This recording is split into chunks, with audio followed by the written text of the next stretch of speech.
Hi గారు, welcome to our channel. ప్రస్తుతం మనతో పాటు దాము బాలాజీ గారు సీనియర్ జర్నలిస్ట్ ఉన్నారు. వాటితో ఒకసారి మాట్లాడదాం. సార్ నమస్కారం. సార్ నమస్తే సార్, అమెరికాలో విమానం పేలిపోయింది సార్. కొంతమంది చనిపోయారు, చాలా మందికి గాయాలైనట్టుగా వార్తలు వస్తున్నాయి. అయితే దీని వెనకాల ఏమన్నా ఉగ్ర కుట్ర ఉందా అని చెప్పేసి కూడా అనుమానాలు వ్యక్తపరుస్తున్నారు సార్. మరి ఎలా జరిగింది ఈ ప్రమాదం? మరి అమెరికాలో ఈ మధ్య కాలంలో చూసుకుంటే ప్లేన్ క్రాష్లు చాలా సర్వసాధారణంగా జరుగుతున్నాయి. దీనికి గల కారణాలు ఏంటి? ఈ మధ్య మన ఇండియా పాకిస్తాన్ మధ్య వార్ వచ్చిన తర్వాత కొన్ని విమాన ప్రమాదాలు జరుగుతున్నాయి. ఈ ప్రమాదాలకి ఏమన్నా టెర్రరిజంతో లింక్ ఉందా అన్న డౌట్లు అయితే వస్తున్నాయి. అట్లాగే అమెరికాలో కూడా ఈ మధ్యకాలంలో చాలా ప్రమాదాలు మనం వింటున్నాం. ఫ్లైట్ క్రాషెస్ చాలా వింటున్నాం. దీనికి పాలస్తీనా లేకపోతే ముస్లిం టెర్రరిజానికి ఏమన్నా ఇస్లామిస్ట్ టెర్రరిజానికి ఏమన్నా లింక్ ఉందా అని. ఎందుకంటే ఇజ్రాయెల్ పాలస్తీనాలో బీభత్సమైన వైలెన్స్ చేస్తుంది. దాదాపు గాజాలోనే 50,000 మందిని చంపేసింది. అందులో సగానికి పైన పిల్లలు ఉన్నాడు. ఇప్పుడు కూడా దాదాపు 23 లక్షల మంది పాలస్తీనాలను గాజా నుంచి ఖాళీ చేయించి ఆ గాజా ప్రాంతాన్ని కంప్లీట్గా అమెరికా అండ్ ఇజ్రాయెల్ ఆక్యుపై చేసుకోవాలనే ప్లాన్లో ఉండి అక్కడ రియల్ ఎస్టేట్ డెవలప్ చేయాలని ట్రంప్ అల్లుడు కూడా ఆ మధ్య ప్రకటించాడు. సో ఇందువల్ల ఏముందంటే ముస్లింలని పెద్ద ఎత్తున ఊచకోతకు వస్తున్నారు. కాబట్టి ముస్లిం టెర్రరిస్టులు అమెరికాలో కావచ్చు మిగతా దేశాల్లో కొంత ఈ టెర్రరిస్ట్ యాక్టివిటీని పెంచి ఫ్లైట్లను కూల్చేయడం లేకపోతే బాంబులు పెట్టి పేల్చేయడం ఇవన్నీ చేస్తున్నారు అన్న డౌట్లు వస్తున్నాయి. మొన్న కూడా అమెరికన్లో ఉండే ఇజ్రాయెల్ ఎంబసీ దగ్గర ఒక అటాక్ అయితే జరిగింది. ఇలాగా రిటాలియేటరీగా చేస్తున్నారు. మొన్న ఇండియాలో కూడా ఒక ఫ్లైట్ ఢిల్లీ నుంచి శ్రీనగర్ వస్తున్న ఇండిగో ఫ్లైట్ 6E2142. సో ఇది కొద్దిసేపు గాల్లో టర్బులెన్స్కి గురైంది. దీనికి కూడా ఏమన్నా పాకిస్తాన్ అటాక్ ఏమన్నా జరిగిందా అనే డౌట్ వచ్చింది. దాని తర్వాత దీని మీద ఎంక్వైరీ జరిగిన తర్వాత ఇది వడగళ్ళు దీని మీద పడడం వల్ల పెద్ద ఎత్తున స్టార్మింగ్ అనేది జరిగింది. థండర్ బోల్ట్స్ అవన్నీ వచ్చాయి, పిడుగులు అవి. సో అలాంటి ఒక పిడుగుబడి ఇది హోల్ పడింది ముందు, దానివల్ల టర్బులెన్స్కి గురైంది. లాహోర్లో అంటే పాకిస్తాన్ ఎయిర్ స్పేస్ని కానీ ఉపయోగించుకుంటే ఈజీ అయ్యిండేది, కానీ వాళ్ళు అలౌ చేయలేదు. సో దాంతో చాలా కష్టపడి మొత్తానికి ల్యాండ్ చేశారు. సో ఇలాగా రకరకాలుగా సివిలియన్ ఫ్లైట్స్ మీద అటాక్స్ జరుగుతున్నాయన్న డౌట్ వస్తుంది. ఈ నేపథ్యంలో అమెరికాలో ఒక ఫ్లైట్ పేలింది, అది కూడా జనావాసాల మీద పడింది. సో దాంతో ఒక్కసారిగా ప్రపంచం ఉలిక్కిపడిన పరిస్థితి ఏర్పడింది. అసలు ఆ ఫ్లైట్ ఏంటి, ఎందుకు పడింది, అసలు అమెరికాలో ఎక్కువగా ఫ్లైట్స్ కూలిపోవడం వెనక కారణాలు ఏంటి అనేది మనం చూద్దాం. ఇది వచ్చి సెస్నా సైటేషన్ 2 అనే ఫ్లైట్. ఇది N666DS దీనిది 1985 మేకింగ్ అనమాట. డీవియేటర్ LLC అనేది సంస్థ. ఇది ఓనర్ వచ్చి ప్రజెంట్ ఓనర్ డేవ్ షపిరో అతను అక్కడ మ్యూజిక్ ప్రొడ్యూసరు, తర్వాత మ్యూజిక్ డైరెక్టరు. తను ఈ సౌండ్ టాలెంట్ గ్రూప్ అనే ఒక మ్యూజిక్ టాలెంట్ గ్రూప్ ఉంది. దీంట్లో తన డ్రీమ్ అంటే డ్రమ్మరు, మ్యూజిక్ బుకింగ్ చేసే ఏజెంటు, వీళ్ళందరూ కలిసి 6 మంది ప్రయాణిస్తున్నారు. ఇదేంటంటే ఒక బిజినెస్ జెట్ అంటారు వీటిని. దీని పేరు 22 బిజినెస్ జెట్. ఈ బిజినెస్ జెట్ కాలిఫోర్నియాలో ఉండే గిబ్స్ ఎగ్జిక్యూటివ్ ఎయిర్పోర్ట్లో ల్యాండ్ అవ్వడానికి వస్తూ ఉంది. శాన్ డియేగోలో వస్తున్నప్పుడు సడన్గా అది ఒక మొత్తం ఫెయిల్యూర్ అయిపోయింది. ఎయిర్ ట్రాఫిక్ కంట్రోల్ వీళ్ళంతా కూడా చేతులు ఎత్తేసారు. మెయిన్గా ఏంటంటే రన్అవే లైట్ పాడైపోయింది. తర్వాత ఆటోమేటెడ్ వెదర్ సిస్టమ్ ఫెయిల్ అయిపోయింది.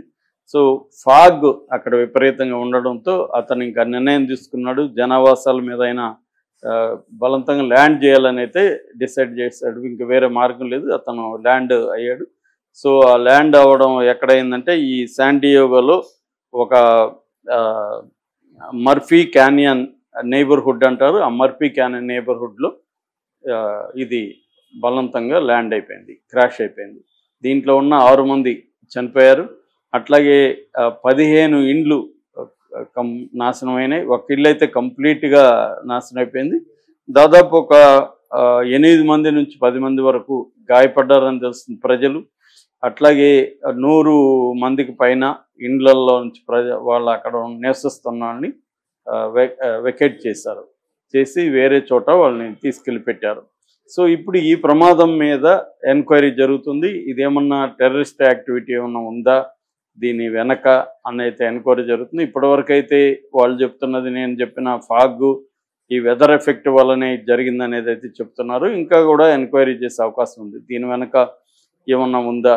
ఎందుకంటే ఫాగ్ ఆటోమేషన్ ఫెయిల్ అవ్వడం వెనక టెర్రరిస్ట్ యాక్టివిటీ కూడా ఉండొచ్చు. ఎందుకంటే సైబర్ అటాక్స్ కూడా జరుగుతాయి. సైబర్ అటాక్స్ జరిగినప్పుడు అక్కడ జిపిఎస్ సిస్టమ్స్ మీద అటాక్ చేయడం, వాటిని జామ్ చేయడం, ఇవన్నీ కూడా జరుగుతాయి.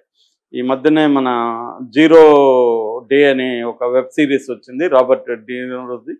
దాంట్లో కూడా ఇలాగే వాళ్ళు మొత్తం ఈ సిస్టమ్స్ మీద అటాక్ చేస్తారు, సైబర్ సిస్టమ్స్ మీద. దాంతో అనేక ఫ్లైట్లు కూలిపోవడం, ట్రైన్లు కొట్టేసుకోవడం, అంటే మారిపోతాయి మొత్తం.